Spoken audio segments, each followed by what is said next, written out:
like there's a lot of challenges that happen in relationships. It's just, it's not Especially a always long going to one. be good. Yeah. Yeah. So the thing is, it's not about, hey, are you going to have challenges? How do you get through them? Yeah. Knowing that you're not alone, knowing that other people go through these things, normalize it, like normalize trauma, normalize the fact that you're going to have rough seasons. I think that people can digest it a little bit easier if they know that, hey, this is part of the journey. Yeah.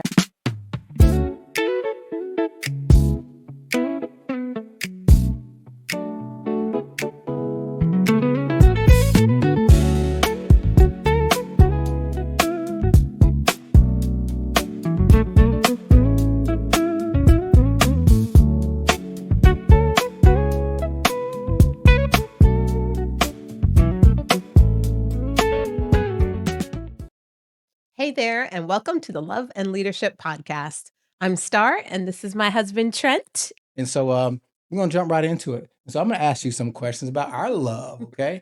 And so I want you to describe to me, what is love to you in this season? What does Ooh, that look like for you? put me on the spot a little bit, but Yeah. we'll go for it.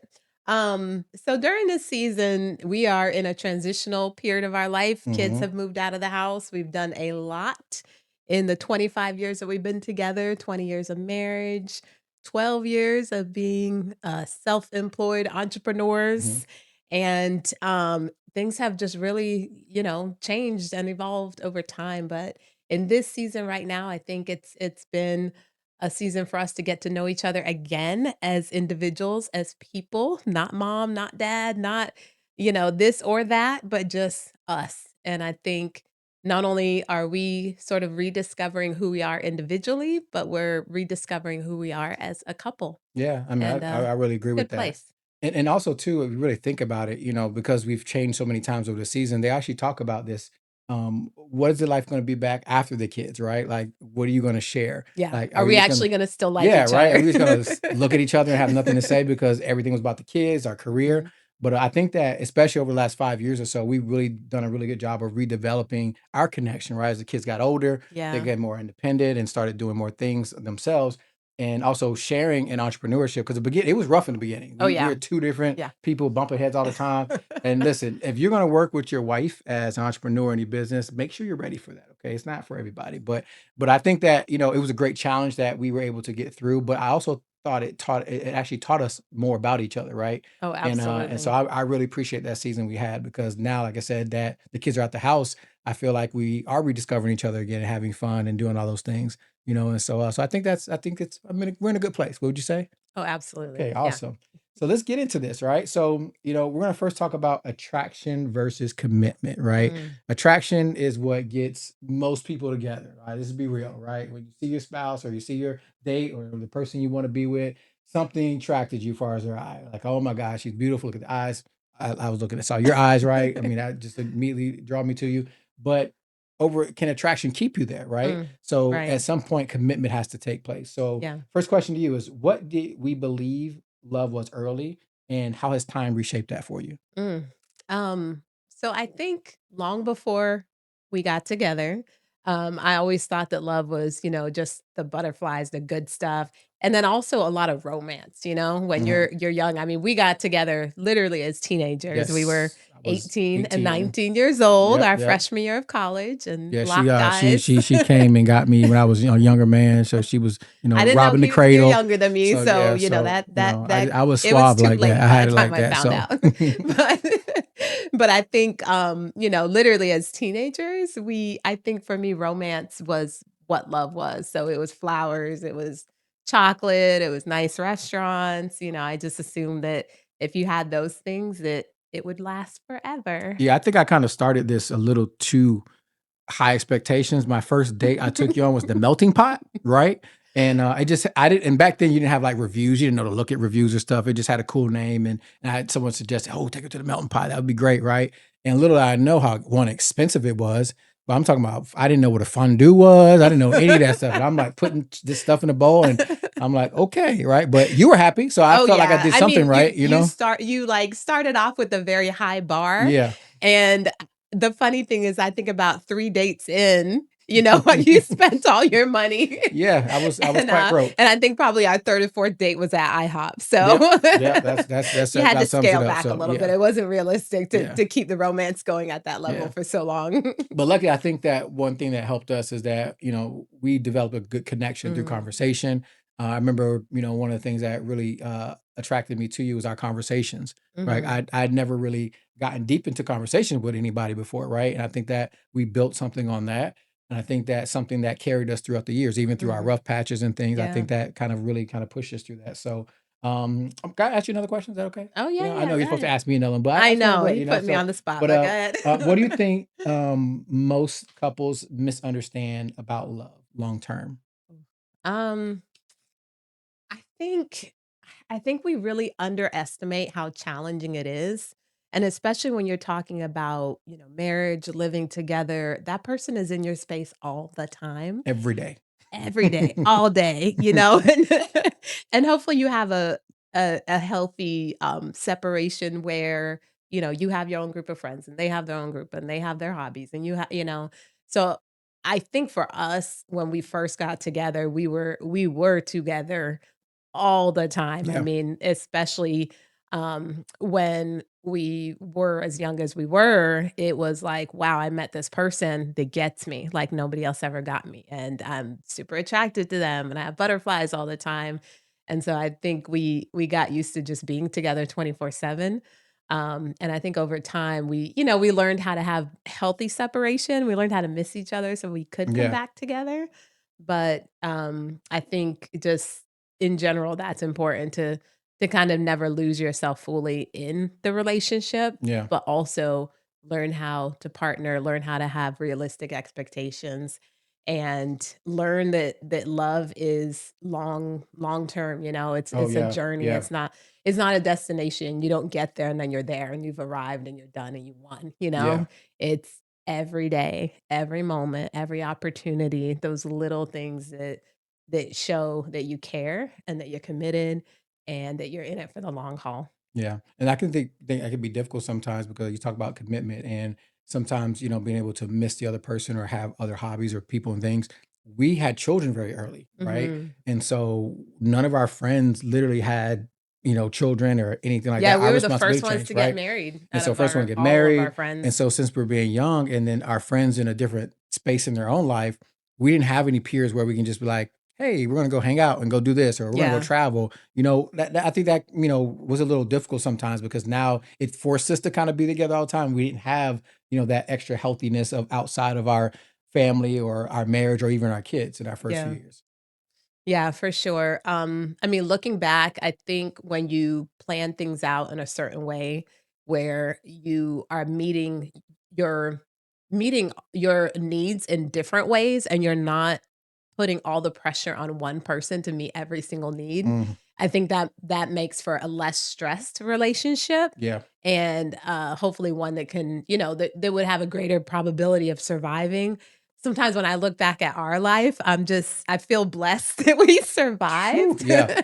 Survival Um, is a good word, right? In yes, this because 'cause we're case. in such So an amazing place now, yeah. but a lot of couples give up too early. They give Mm, up in those season of stress and turmoil and complication and those seasons where maybe they're still learning how to be an adult themselves and yeah. process their own trauma and emotions. Yeah. And I think for us, because we got together so early, we kinda had to do all of that growing up together. Mm. And as some seasons it pushed us apart, and then other seasons it allowed us to come closer than we would have Yeah, otherwise. put a pin in that because we're gonna come back to that trauma piece. Because I think that's a really big communication gap that Mhm. we have in our relationships, right? And Yeah. so, but I've asked you. You can ask me some questions. That's Okay, let's okay. All see. right, Let's you see what okay? I have over here.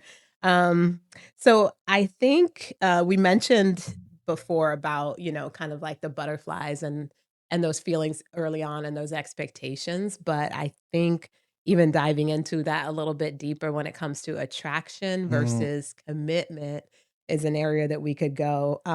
So what do you think happens when your expectations go unspoken in a relationship? that's a great question. I think I think that's the cause of most arguments is because Mm. of unmet expectations, right? But the root of it sometimes is that we don't know how to communicate, because Mm. if that person doesn't know what your expectation was, right? Or sometimes we can have the wrong expectation or over expectations, because I think sometimes we get into these roles where we have like, you should be doing this, right? Yeah. Expectations can come from like my own mother, right? Or how I was parented, or what I thought traditionally a role of what a wife is supposed to be, or what a mother should be, what my Yeah. role should be, right? And there's not enough talk about what that should look like, because there's different seasons. Like, you are a full-time professional. You are a hardworking mother that just does everything for her kids, right? And so I, took a lot of time. Sometimes I think I took that for granted, not understanding you. And I put some pressures like, well, what about me? What about me? What about me? Like, I'm working all day and I come home and it's like, hi, I'm home. And you're like, I just came from work, had to clean the house, Yeah. get the babies ready, this and that, and it's so I'm so more what about me, that I'm Yeah. forgetting that, hey, you've had a full day yourself, right? And so I don't think we knew how to communicate that early. I think just our unmet expectations just, really cause more frustration, and then now your perspective of the other person changes, right? And Yeah, I think too, you mentioned, those unmet expectations. There's a lot of expectations that we have going into a relationship that have absolutely nothing to do hmm, with that person that we're absolutely, going yep. into a relationship with. And you brought up your mom. To me, your mom was the perfect mom. She was, even her personality, she was soft, she was sweet, she was feminine. Hmm. She worked all day and then she came home, made a perfect, fabulous, delicious meal. The house was clean. And even though, the time that I met her, when we first got together, I just kind of looked at it as like, okay, this ain't happening over here. So I'm Yeah, hoping that this right. is not the expectation that he has. And I grew up completely different than Yeah, you, absolutely. broken home, just all this trauma and a very non-traditional family. And so coming into your space and trying to figure out how we would blend the two. And there's a lot of great things about my upbringing, but then there was a lot of trauma and turmoil, and trying to create our new version of what love was going to look like in our life versus bringing up everything that was from our past. I think took us years Yeah. to even start to unpack and figure out. Absolutely. And before, not to get ahead of ourselves, we're gonna talk about legacy later and how we leave things to our children. We both really lost our mothers really early. Like your Yeah. mother, having a stroke early and not really being able to be in most of your, college and adult life. My Yep. mom passed at 18 when I was 18. Like, you a cool story is the fact that, this is the last woman my mom ever met. And so she was scared to death to come to our house, but she met her on Easter Sunday. We Yeah. brought her Oh, and home. bear in mind too, his dad is a pastor. Yes, I'm a PK, His and dad is so a lot like of traditional, 6'6", yes, pretty big man. and I was completely terrified. I'm looking at his family like the perfect family, Mhm, the mom, the dad, the kids, and they're involved in church and mhm, just all these things. And I just knew that they would look at me and see that, like see through me that yeah, I was from, a home that was just kind of like just messed up and yeah, broken. And yeah, I was intimidated, yeah. and seeing, how you grew up versus how I grew up, Yeah. it just, And even with that, the you know expectations are different, because you're like, oh, he grew up this way, you grew up this way. And then we have expectations, not knowing that each of our own families had different traumas that we never even think about, right? yeah, So we have our own hey, you're this and you're that, because look at what you had, right? And we see this perfectness in different ways. And we're like, or I see the brokenness a certain way and not really appreciate what could have been behind all that, right? yeah, But yeah, I mean, in fact, you met my mom. And the impression was great, right? Of my mom. You loved her. She absolutely loved you. Her mhm, last words to me, literally, like spoken in person, was she told her to take care of my boy, right? And yeah. so that always lasted He with me. wasn't So feeling good that week, and yeah, and she was like, "Give him some medicine, do this and this," but the very last thing she take said care of my when boy. we left to go back to college Yeah. was, "Take care And of it was my almost like a boy." precursor, not even And knowing what was gonna yeah. happen just a few weeks later.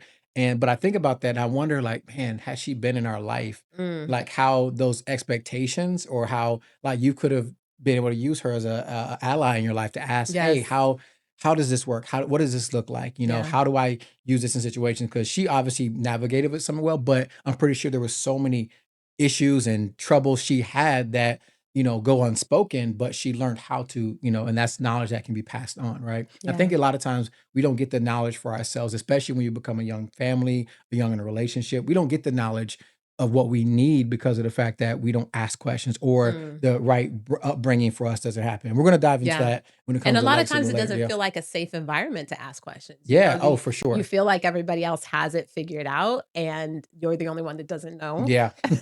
So let's talk about some fun statistics that hopefully challenge us to get better in how we love, right? Okay, okay.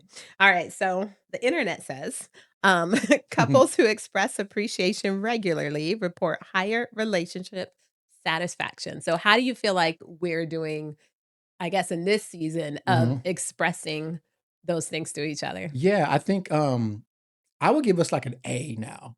I'd probably say in the beginning relationship, we probably got an A too as well because you're in At the that the very beginning. butterflies and like, oh, I love you, you love me, you like I said, we give.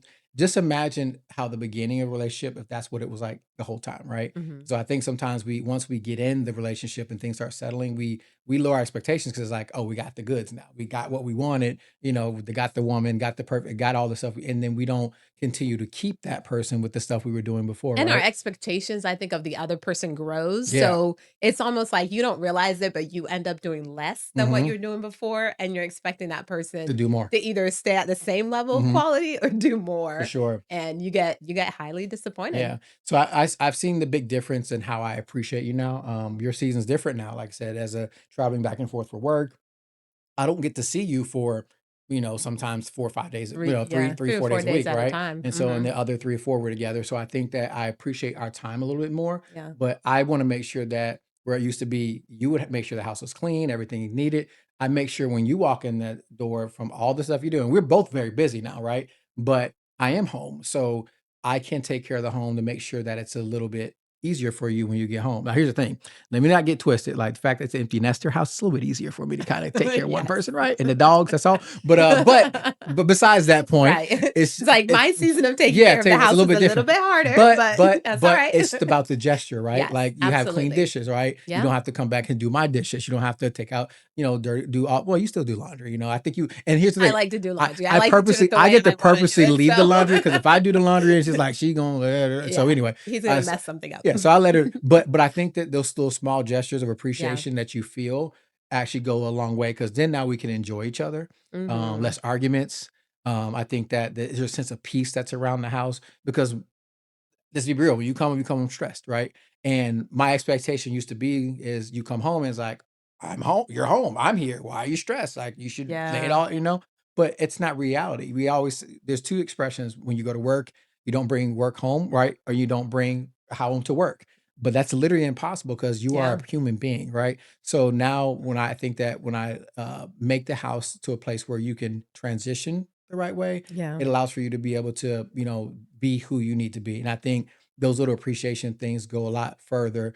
And I wish I would have known that through some of our stressful times because Mhm. it's about serving the other person, right? Yeah. And versus being served yourself. So Yeah, I think we really could have had a better partnership over a long stretch of our mhm, marriage during those really stressful seasons, the yeah, season when we have small children and we both always worked. There yeah, was rarely a time period where I got to be a stay-at-home mom or you were never a stay-at-home dad. hmm, And so we both were carrying the same load outside of work a lot of times. hmm, And many times we were managers, leaders.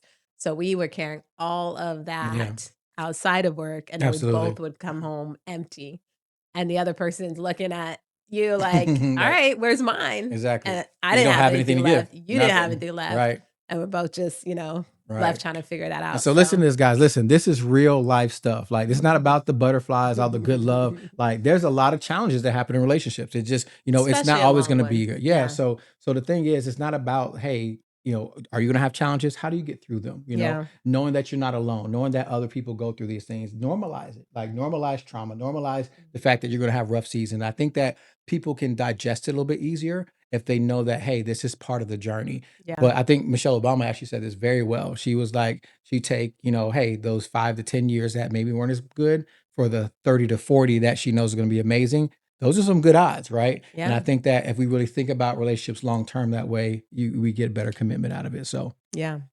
Um So, another of the statistics said small daily acts of kindness matter more than grand romantic gestures. And I think we kind of talked about that Yeah. a little bit. Another one, most couples argue more about communication than finances or intimacy. Mm. So, what do you think about communication and, the effect that it has on love and a long lasting love? Yeah, I think that really everything extends from communication. Like whether it's spouse, whether it's kids, whether it's coworker, boss, whatever. Like communication probably starts all arguments, I think, because there's somebody that is having an unmet expectation, right? Mhm. And then a lot of times where the miscommunication also extends more is the other person's not hearing them, right? Yes. And so hearing is actually the biggest communication gift that we have because if I'm communicating something to you and I'm not responding how you need me to, then immediately now we're at odds, right? Yeah. And this is the thing. I think everyone thinks that the not arguing means that you have to agree, Mm. and I think that's where, miscommunication gets worse because when you have to agree all the time, we're Oh, 2 yeah. different You people. feel suffocated. You feel Yeah, like you yeah, are not absolutely, you're not able to be yourself, and what's worse than being in a relationship, absolutely, and you feel like that person's not even in a relationship with absolutely. you, Yeah, you for know? sure, for And sure. I feel like every human seeks to be loved, known, and understood. Absolutely, And when you have those things from a partner, you feel like that is your partner. You are fully accepted for who you are, absolutely. and they're able to love you for who you are, not the version that they want you to be. Absolutely. So then we talked about the other things, intimacy, finances, right? Mhm. Like all that extends from some type of communication breakdown. Yeah. And so really, and they say that's the reason the number one thing for divorce is unreconcilable differences, the actual not the Yes. communication issue. And again, because it extends to everything else. So if we get the communication right, I think that all the other tough things, because finances are a tough subject, right? Mhm. Intimacy is a tough subject. Here's the thing, like there are gonna be seasons where we're more intimate, there's gonna be seasons where it's gonna be a little dry, and Yeah. so And then you also have to define intimacy, you know? sure. Intimacy is not just the physical aspect, but Mhm. a lot of it also stems Uh-huh. from emotional, you For the know? men out there, all right? I want you to say that one more time. Listen, men, what she just said was gold, all right? One more time. Intimacy is not always physical. I think, with women, I know we're not really diving into this subject, Mhm. right now. But for women, intimacy starts long before the bedroom. Yeah. It starts with us feeling loved, understood, desired, not desired just for our bodies, Mhm. but desired for, our mind, our soul, our spirit, the things that we add to the world, the who we are as an individual and not just what we can give. Yeah, for sure. And look, listen, trust me, that is important. So don't think that we can dive a little bit more because I think one of the things that we mess up is the fact that this talk is not talked about in relationships, right? Sex is taboo, intimacy is taboo. Don't touch. Society has made it to be something different, and God really made it to be created between husband and wife to enjoy, to enhance the relationship. So the thing when you don't have intimacy, and you don't have sex, then it does cause a big strain, but where does it Yeah, start with? Communication. So you yeah. just properly communicated, hey, as a woman, I need to be, romance before we get to the physical act, right? So what does that look like? Acts of service, right? Mhm. Whatever your love language is, you love acts of service when people are able to do that. Now you're starting to change a little bit. You like the, gifts and certain things. Start physical touch is a little bit more for you now. And I think you brought that up. Gary Chapman talks about, the love languages, Mhm. and those change in different seasons. Yeah, You constantly have to revisit your partner and have these conversations about what matters to them in that season. yeah, When I was a mom with young kids, acts of service was huge. I was yes. exhausted, especially when I went back to school to get my master's degree. Mhm. And I was also, leading a center of over 100 students and all Mhm. these staff members that were counting on me. And then coming home and feeling like I just had to make it work and survive another day. Acts of service was all I thought about. That's Yeah, how I gauged your love for me, is what you were able to do to lift my load and make it a little bit easier. But now in this season, acts of service is nice, but it's just not as needed or yeah, desired, if that makes sense. yep. And words of affirmation are great for me in this season. I love to know that you still love me, you appreciate me, that you see me, that you understand, who I am, where I'm coming from, Awesome. and that we're on the same page about those kinds of things, And you let me know? expound on it because here's the thing about that too as well. You communicated that with me. We had a conversation about, hey, babe, like this what it used to be. So I know you're Mhm. trying in this area, and I really appreciate the fact that you appreciated me for trying in that area Yes. because it wasn't the fact that because I was lacking in those areas, other Yeah. areas that you had changed. You told me, so I was able to refocus it. So women, all right, communicate with your husband when you change. It's okay. We do not read minds. We never were right. Right. I don't care how long you've Mhm. been together, right? You don't just because there's like, oh, I can finish each other's sentences. That's fine and all, but what does it matter? I can't read your mind, right? Yeah. So if something changes, communicate that because your husbands want to do better. We want to serve, but we can't read the mind and we can't do anything if we're not told. So I appreciate you in that season telling me. And I think that's what we've gotten better is our Yeah. communication because it really has helped us in our latter years of our marriage. Yeah, and I think with the communication, you have to have a space that allows for vulnerability and Hmm. honesty because there was seasons in our life where we were just so introspective. We are constantly thinking about our own needs and our own wants. And I Hmm. and I think again, because we started a family young, because we both got into leadership in our mid-20s, we just had an undue amount of pressure Mm. that was not sustainable No, it for sure was not. anyone, and it Mm. certainly wasn't sustainable for a young marriage, so, you also have to just be realistic about, your what you can and can't handle, and I think for us, over the years, obviously, because we had so much on us, younger, now, thank God we made it through those seasons, thank God we learned through those seasons, and we became better people, but now it's almost more enjoyable to be married because we have the fun stuff and the good stuff Yeah. without all of the extra pressure. Yeah. Yeah. Pressure bursts pipes and also causes divorces in marriage. So, yes.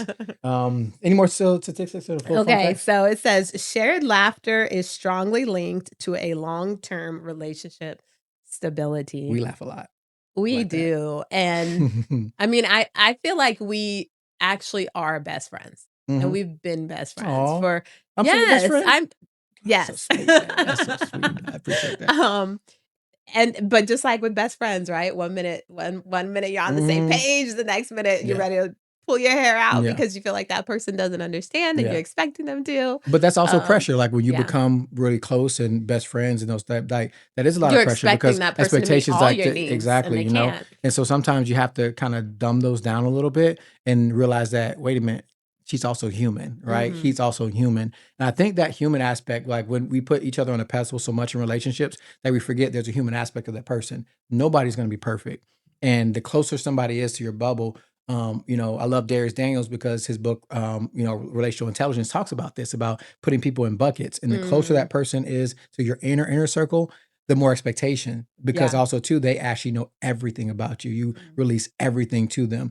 And so you have an expectation that they should carry the weight with you. And there's some things that I just can't carry the weight from. Yeah. Sometimes you need extra counseling, right? We need marriage counseling, which by the way, we've had marriage counseling, which has been amazing in our relationship. Yes. Go to marriage counseling, go to personal counseling, whatever, because as a Yeah. person, you want to better yourself. I've become You a better always should person be seeking to for evolve, you sure. know? Yep. You always wanna see what's next for yourself and where you can go to your next level, and your best version individually is always gonna make for the best version of you guys as a 100%. couple. 100%.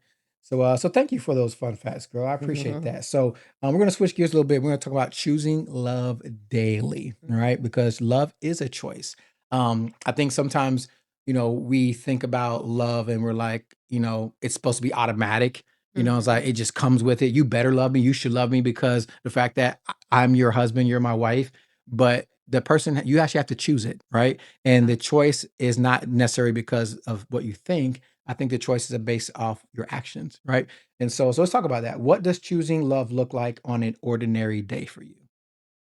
I think our best days start with intentionality from the moment we wake up. Hmm. So there's, a lot of small things I think that we do throughout the day to stay connected.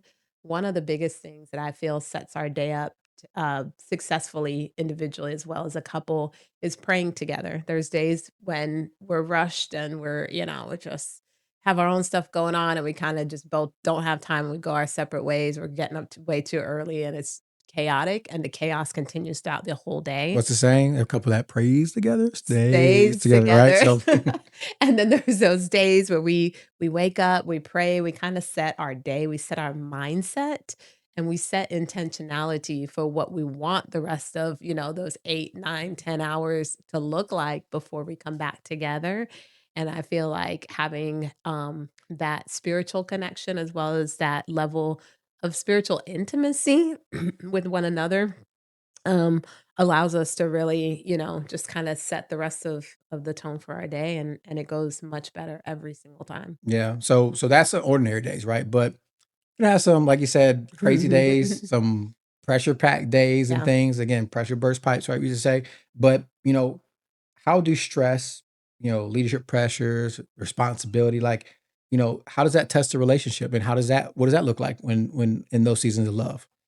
yeah. I mean, obviously, all those things, test the relationship, everything that goes on outside of the home most of the time can't just be left out of there, right? Hmm. Because as you come into the home, you're still having to process, you're still having to think about, all right, what did happen today? Where did I go wrong? Where did I misstep?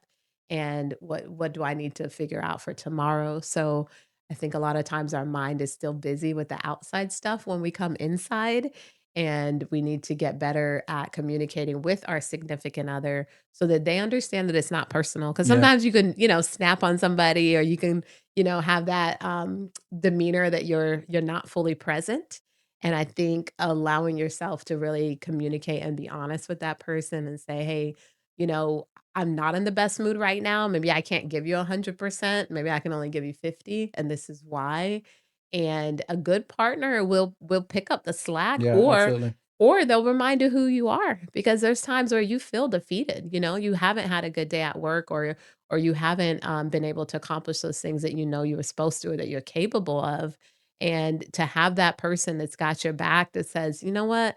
It's okay. There's gonna be another day tomorrow, and you've rocked all the rest of your days. Like today, yeah, let's just throw that in the wash and just say, oh well, Yeah. and let's start over tomorrow." Absolutely. And I think there's a key word that comes with that, grace, Hmm. right? Because I think we don't give each other grace as, husband and wife enough because again, and it goes both ways. Like for the person that is coming in with all their pressure hanging on there and expecting the other person just to be able to carry the weight, like here you go. Yeah. Like you need grace for that person not understanding how to in that moment. They need processing time. But then also too, to the spouse that has to receive it. Like Yeah. understanding that that person may not be at their best in that moment a lot of times if we see a stranger that's in need, like that needs money, I mean, sometimes, we may have the ulterior motives in our mind, but for most days, we may see like, hey, someone's in need. We usually give grace to that person. I Yeah. think we had an example where we were just at a restaurant, right? No? Yeah, so the other day we're at a restaurant and, it was just such a perfect picture of grace that I felt like God, gave me that revelation, but we're going into this restaurant, and if you could imagine, it's almost like a T-shaped entrance where there's a door coming this way, but then, from the inside out, and then there's the 2 outside doors that are coming to the middle Hmm. to be able to walk into the restaurant. Well, there's this couple, a gentleman in a wheelchair and his spouse, girlfriend, whoever is trying to pay the bill, but the wheelchair is blocking the entrance. So we couldn't get in. But of course we see the wheelchair. So we're like, "Oh my goodness, like let's sit here, let's wait. No, you're fine. Don't worry about us." The wife was just kind of feeling a little flustered and I could tell she felt bad that she's blocking the entrance. But we're like, "No, we're in no hurry. Absolutely. You're fine. You're good." Yeah. And then that other couple came through the opposite entrance, but their view was blocked. So they could not see why we were taking so long to walk in. And the other lady started getting frustrated with me. She's like, excuse me, can I just get past you? I'm just trying to go in." And I got that picture of grace. There's seasons in our life where we're that couple that needs grace. We're the Hmm. couple that's like, "Hey, we're carrying a lot of baggage right now. Like we're in a hard season of our life." And then there's the seasons where we get to give the grace because we see, "Oh, no, this is happening, like, let's be kind, let's be mindful." We feel good about being a good citizen, but then what about all those times where we're the people that are waiting and frustrated and don't understand and we don't give the grace, Yeah, you know? And I think there's times in our life where we've done all 3. We've absolutely. received it freely, we've given it freely, but there's plenty of times where we miss the mark, and we Yeah. have to have grace for others when they're in that place too. And I think what happens is blind spots, right? Like when you don't That's know it's it. around the corner, you don't know what to do next. And that's why we have this podcast because we're revealing those blind spots literally right Mhm. now. Because, when we don't know something, then we're going to go into something in the dark. And a lot Yeah. of times when you're shuffling in the dark, you don't know what you're going to hit or how it's going to work out. You just hope you're going to come out on the other side. Yeah. But one of the key words is wisdom's proven by its results. So this is a podcast to shed light on some wisdom, some seasons we've had to learn some things so that we can talk to in the open because we want to shed light on these subjects so that people feel prepared so they don't have as many blind spots going in marriage. They don't have any blind spots going into relationships because that's the key part we talked about earlier, hey, how do you feel right now and how do you feel later, right? Well, there's so many blind spots in between that it's going Mm. to change your view. But if we can shed light on that, it's like that journey becomes lit on the way. So now you can see where you're going. I think it provides a lot better of a place for a relationship to be. So Yeah, and sometimes you just have to focus one step at a time, and you're one putting step at a one time. foot in front Yep. of the other, and you can only see what's in front of you in that moment, Yeah. and that's okay. We've walked a lot of steps, girl. 25 years? That's a A lot. long time. That's a long time. Half a that's a quarter of a Quarter of a century. Yeah, century, yeah. yeah. So I think we're gonna make 50. Yeah, We're gonna make 50. So, I believe it. yes, yes, God willing. Yeah. So let's kind of, switch subjects a little bit here. And, I want to pose some questions to our guests. So, where might you be expecting your partner to read your mind instead of inviting conversation? We kind of talked about that, right? We're not mind readers, and so like Yeah, what can we do better to make sure that we're communicating open? Where are those areas that you can communicate a little better so that your spouse, your significant other, your girlfriend, boy, like they can actually understand better what you need or what yeah, expectations you have. and spend time actually figuring out what that is if you're the type of person like me that goes, goes, goes. Hmm. Because sometimes I don't even know how to answer the Energizer question bunny. when you say, "What's wrong or what do you Hmm. need in this season?" Sometimes I can't answer it. Yeah. So I need to sit still long enough to figure it out so that I can bring you in on it, and then that way you can better support me. Yeah, absolutely. All right. Next question, all right? I want you guys to look at this. What is one intentional act of love can you practice this week, right? Just one. You don't imagine how that one moment could just change everything in your spouse's week, right? So sometimes we don't always, again, even though the spouse we're supposed to know everything or be able to talk to you about everything, sometimes we still hold things back, right? And so it's sometimes the other person's love, is the other person's care that unlocks what we need, unlocks the communication. We're like, man, thank you for that because I was really struggling with this. And one more practical thought here is like, what would change if ordinary moments became opportunities for connections? I mean, every day is an opportunity for a new moment of connection. Like, I think a lot of times we wake up and do the same thing day after day after day, especially when you have to have routine, like when you have kids Yeah, that go to school, your Monday through Fridays packed with that, going to work, picking up school, doing homework, doing this. You're so tired. Then the weekend comes, you don't feel like doing anything. So you stay home, you just survive, and then you do it all over again, right? yeah, So you can get into these routines and they become ordinary. But what if we disrupt that, right? What if we start doing intentional things in between? Like what opportunities connection could happen? Like yeah. I feel like we did something called 51st dates, right? Mhm. We created this group on Facebook that, it had, lots of followers. Shout out to all my 51st daters that are watching this right here. And so, but we went to be intentional and we Yeah. said, now I'm going to be intentional. We're going to put it out there, like for people to see to Yeah, hold us sometimes you accountable, need right? accountability. Yeah, for For sure. sure, you need accountability in your life to follow through on the things that you say you want And to doing do. 50 days throughout the year, that's tough. That's not easy, right? And so you have to be intentional about planning it. Some weeks and some months we were great at it. Some months we're like, but then we was like, oh, we got to catch up, right? And so, Yeah. but I think over that decade that we were been doing it, I think Yeah, we we did it learned for so 10 much. 10 years years, right? straight, and, I mean, it's one year after another, Yeah, and 10 I years. definitely think our connection got stronger like throughout that time. So again, intentional moments like those one little things that can happen that can just really change a lifetime of things in your marriage, right? Yeah.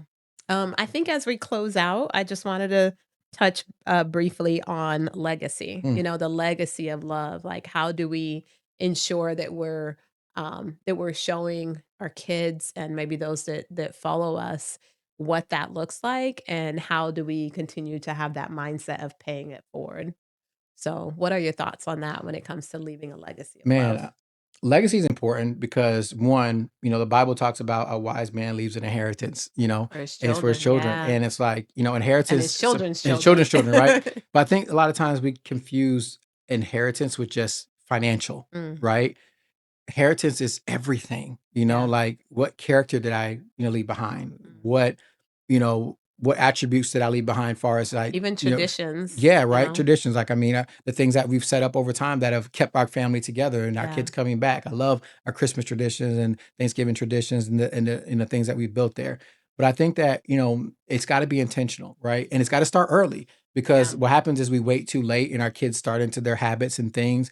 And then before you know it, they're 18. It's like we try to, oh my God, I gotta rush all this stuff and teach them all this stuff before they leave the house. And I don't want to, I didn't want my kids, my son and my daughter specifically, to wait that long. Like we started putting things and had conversations early with them, and they'd have no idea what we're talking about, right? We get Yeah. all these concepts, and they're like, Yeah. "Again, are we talking about this again?" But looking at them and how independent they are now, Yes. it's just seeing all the work that we did. Like the Bible talks about train a child in the way they should go. When they grow old, they won't depart.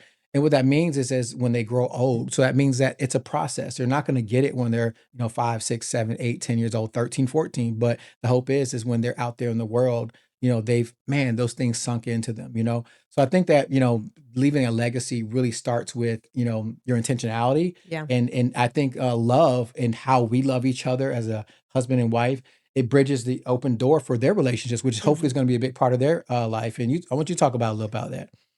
No, I a quote that I saw at some point, came to my mind, and I don't remember exactly how it goes, but the gist of it was, that lessons are better, caught, not taught, something to that effect, That's and right. I feel like, love is like that when you're trying to leave that legacy for your kids, it's gonna go a longer way for them to see it in action, to see what love looks like versus just, talking about it. Most people spend more time planning their wedding than they ever do their marriage. Yeah. And your marriage supposedly is till death do you part. Yeah. That's a whole lot of planning that you should be Yeah. doing over the next, 50, 60 years, depending on how long you plan on living. Yeah. And we don't do that. We spend a whole lot of money and time on one day to say I do, Mm. but we're leaving out the whole part of Yeah. the rest of our life. Yeah. And, I hope with us, the things that we left, a legacy that we left for our children to have watched when they were in our home was that people mess up. People are not perfect. Um, People need to have a healthy individual life so that they can be healthy as a couple, and that love and grace and forgiveness is the only thing that's going to guarantee that you can be with that person year after year after year and hopefully make it until death do you apart. Absolutely. And so we've actually, done a lot of apologizing in our latter years for our Oh, a kids. For lot. a lot of stuff was like, oh my God, we're sorry we did that. Oh my God, I'm so sorry that We've you had to deal with that. apologized to each other in Each front of other. I them, mean, and like we've all kinds of stuff. apologized to Yes. them. Yes. So, but again, that's the act I think is intentional. So they understand that how they It's get okay to make older, it's okay mistakes. to make mistakes. Absolutely. So I think and that takes pressure off too as well. Cause when you don't Yeah. go know things going into a relationship or whatever you do, you feel a lot of pressure because you feel like you gotta be perfect. And if also too, if you have successful parents and you don't know what it took to get that place, then a lot of times that pressure is going to go directly onto the kids. And so when they mess up, they're like, oh, I'm a failure, right?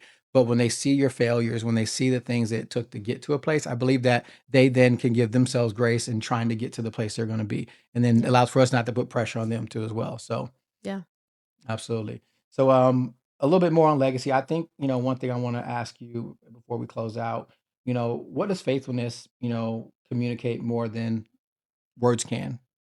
I think faithfulness is all about being in it for the long game. So it's about, taking one step at a time each day and getting back up, even when you fail, even when you make mistakes, even when things are not how you thought they were going to be. But a love that lasts is a love that's definitely worth fighting for. Absolutely. And the thing is, that's legacy. Legacy is not something That's that's it. quick. It's long term. It's something. It's setting an example day by day. It's leaving footprints so somebody can follow. Right. Mm. Yeah. If you're not someone's following you, like I said, you're just taking a walk, right? And Mhm. so, but I think, you know, our first legacy has to be in our household, right? To each other as husband and wife, and then our children. And so, Yeah. and then if we do that well, I think then we can go outside the house and then help others. And also too, you know, God wants our example of the family. He created the family to be the example of his perfect love, right? His perfect love between husband and wife, between how you parent a child, you know, your children.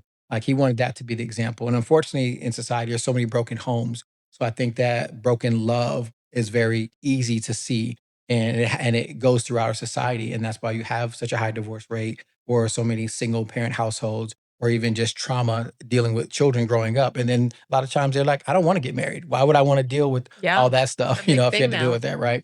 And so, so again, you know, we just wanted to bring a little light in this Valentine's Day, you know, about love, you know, and how that really matters when it comes to what we do every day. Again, as husband and wife, it matters so much because I think that from what comes from us, then goes to our children's children, and then it spreads. I think, you know, a example to others, like, hey, that this is worth fighting for. You Mhm. know, our love is worth fighting for. I'm glad we stuck through it because, like I said, we've made some of the best years of life. I mean, we travel the world together. Yeah. We get to do so many things together. We lead businesses together. And at the end of the day, in my worst day, I know when I come home that I got my best friend there for me to to know that everything's okay. So I appreciate you, girl.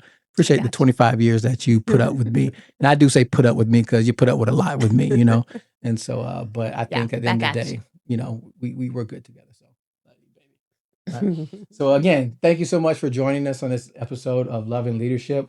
We want to see you back. We got so many different topics to talk about. You guys are going to absolutely love it. We're going to get real just like we did right now. And so, but at the end of the day, you know, hey, we've got to do this together, right? We're not doing this separate. We're in this together. So again, thank you so much for joining us again on the Love and Leadership Podcast. I hope you enjoyed this episode. But until next time, make sure you love well, lead with purpose, and steward what matters.